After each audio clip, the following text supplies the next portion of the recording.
Hello, my name is Curtis S. Arnold, and today we're here again to read from A Stormy Night. In this case, we will be reading from The Lamplight Special.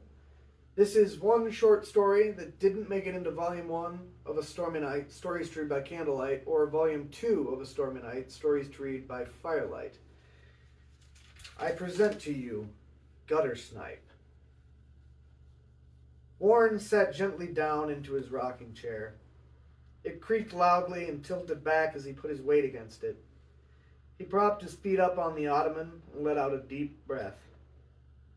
From his pocket, he produced a pair of reading glasses and placed them over his eyes. To his right, a small table contained an old book, worn around the edges and dog-eared in several places. He picked up the book, licked his thumb, and flipped the page. The fireplace crackled quietly and flickered light across the threadbare spine and cover which nearly fell apart in Warren's hands. The heat fell over his legs and chest, and he felt a fulfilling sense of warmth cascaded across his body. Pops and cracks emanated from the blaze, and coupled with his eyes' rapid movement across the paper, he felt a deep sense of relaxation overtake him to his core. It was lonely in the woods. Sheltered, he sometimes thought.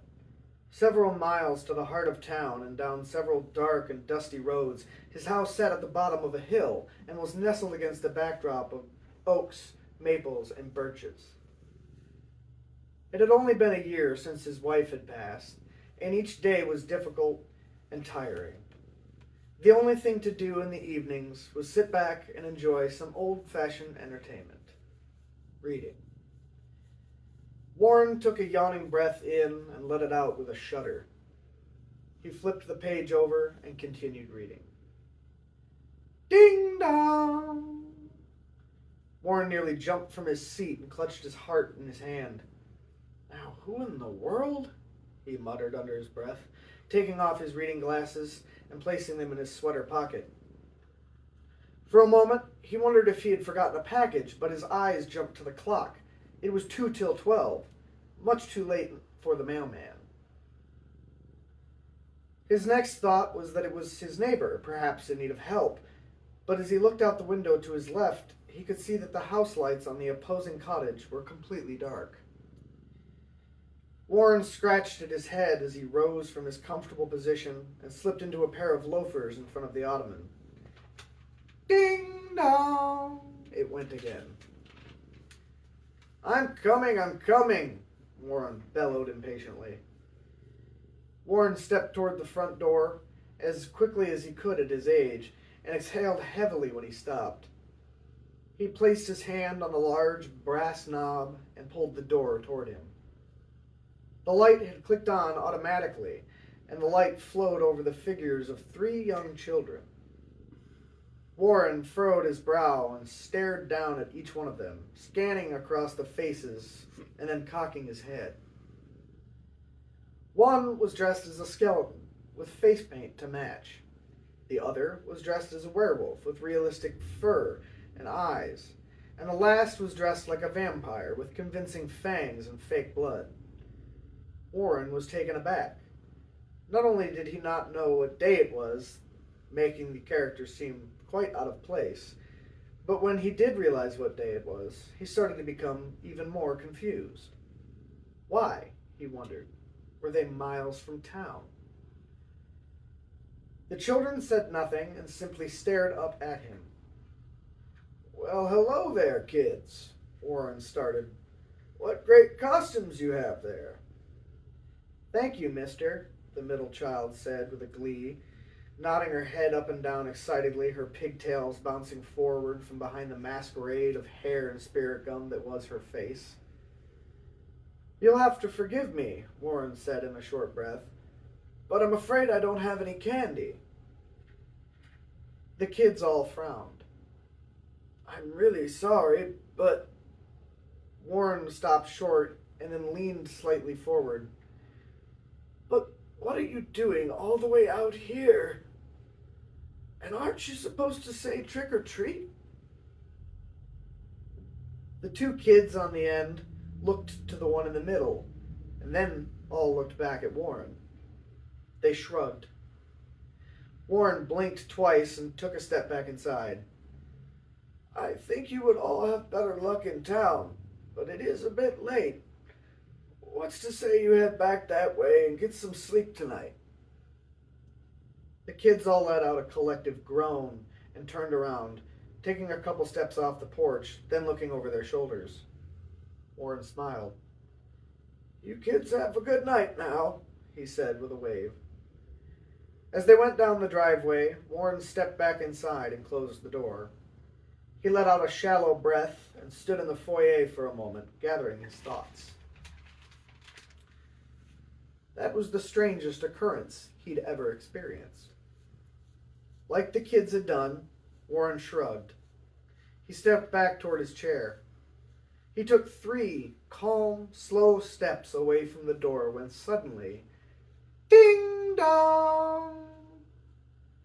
"Gah!" Warren shouted, startled. He quickly made his way back to the door in sheer frustration. "Now you listen here," he started as he placed his hand on the knob. "I told you I don't have any candy." He yanked the door open. In front of him, sprawling out across the land, was empty darkness.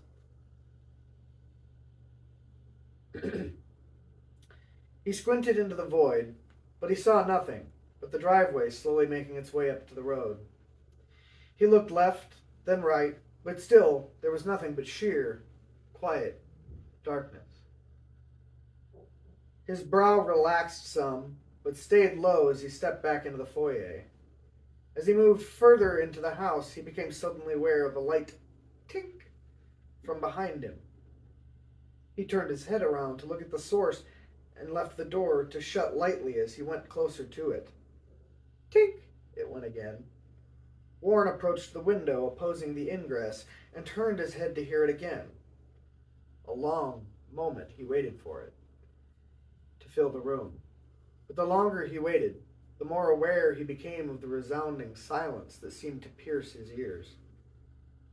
Warren took a breath in and held it, waiting, expecting. But still, there was nothing. Warren adjusted his sweater and sat down in his chair in front of the fireplace. He cautiously grabbed his glasses from his pocket and placed them over the bridge of his nose while he leaned back, his eyes still focused on the door. What was it, he wondered, tapping at the window? He picked up his book again and flipped to the page he'd left off on. Boom, boom, boom! Warren shot up and stared at the front door. Boom, boom, boom! It went again. Tink, tink, tink! Warren spun around and saw the figure of Duck and Dart past the bay window to the right of the fireplace. His eyes began to beat harder and faster. His eyes widened, and he started to shudder. Shocked, he stood frozen in place as the thudding continued. Boom, boom, boom! Warren was suddenly freed from his position and rushed to the front door. He engaged the lock, then ran quickly to the garage entrance to the left of him. Gun, gun, gun, he thought continually as his feet guided him to the door. He threw it open, causing the knob to slam into the drywall behind it. He rushed down the 3 steps and nearly tripped as he made his way to the gun cabinet. Hastily, he fumbled with the combination lock, flicking it left and right until he heard the click ring out through the room. He yanked down and the shackle disengaged from the body. Relief fell over him as he swung open the door and grabbed a .22 revolver from inside. He flicked the cylinder open and checked to see if the rounds were loaded, and upon seeing that they were, slammed the gun back together and gripped it with both hands. Aiming it with a shaky hand in front of him, he began to take cautious steps forward. Smash! He froze in place again and recognized the sound to be that of shattering glass coming from somewhere in the house. He took another step forward, but as he did, he could hear the pitter-patter and hushed whispers of people moving about the living room. Instinctively, he shouted, "I've got a gun and I'm not afraid to use it." There was a snicker from inside the house. Warren's eyes widened as he put a foot on the first step to the stairs and listened. As before, there was silence. He placed his other foot onto the next incline of the stoop. Still, there was nothing but the faint sound of the fireplace crackling. He took another step forward and nearly fell into the foyer. His feet landed on shattered glass, and he looked down at the pile sitting in ruins near the front door, which was wide open, letting the cool and gentle breeze flow into the house. The window beside the door was completely missing, and the porch light was on, illuminating the empty front porch. His loafers crunched on the broken glass as he took a step forward, kicked it, and slammed the door shut. The thud it made as he hit the frame shocked the floor and caused the shards of glass to clink together. Warren held the gun out in front of him as he walked into the living room, leaving the front door to his back. Suddenly, there was a loud creak from behind him. Warren spun around on his heels, but was too late as a shadowy figure darted quickly past him and simultaneously hit the back of his knees with a long wooden stick. He collapsed to his knees and heard a loud pop as he landed on his right kneecap. Pain shot out through his leg and he fell forward from his kneeling position. The gun clattered out of his hands and skidded across the floor before coming to a stop at someone's feet. Warren followed the feet with his eyes until they fell upon the well-dressed face of a werewolf standing above him. His eyes shot wider. You, he stammered. The child crouched down and smiled behind the fur and makeup, but didn't speak a word. Instead, she glanced up behind Warren and nodded. Warren turned over as quickly as he could and watched as the figure of a skeleton sunk a large kitchen knife into his left side. Ah! Warren gasped as the blade sunk deeper and twisted. His head fell back and his body tensed up as the smooth steel slipped slowly from his spleen. His hand grasped the wound as his heart rate doubled and he began to feel dizzy.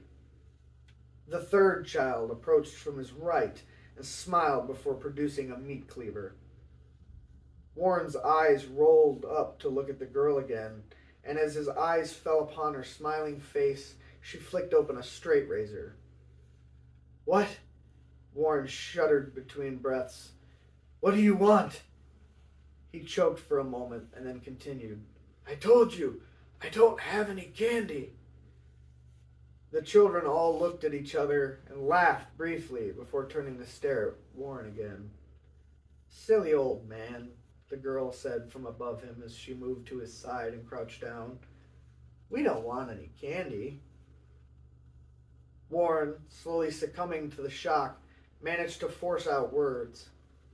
Then what do you want? He coughed. I have nothing here. No money.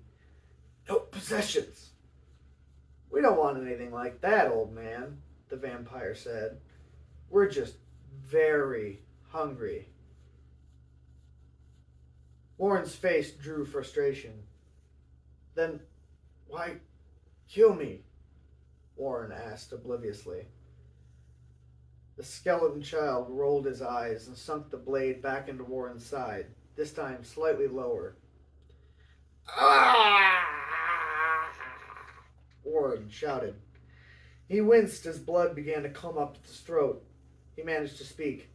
My neighbor, he'll hear me shouting. He shouted near the end. The vampire child rolled his eyes as well. You didn't think you're the only house we visited tonight, do you? All hope left Warren's gut and was quickly replaced by pain as the vampire child sunk the sharp cleaver into his right side, breaking several ribs as it sank lower. Blood spattered onto his chest as the skeleton child lifted the blade high above his body and shoved it down into Warren's lower abdomen before carving left and right, opening a large hole in his stomach.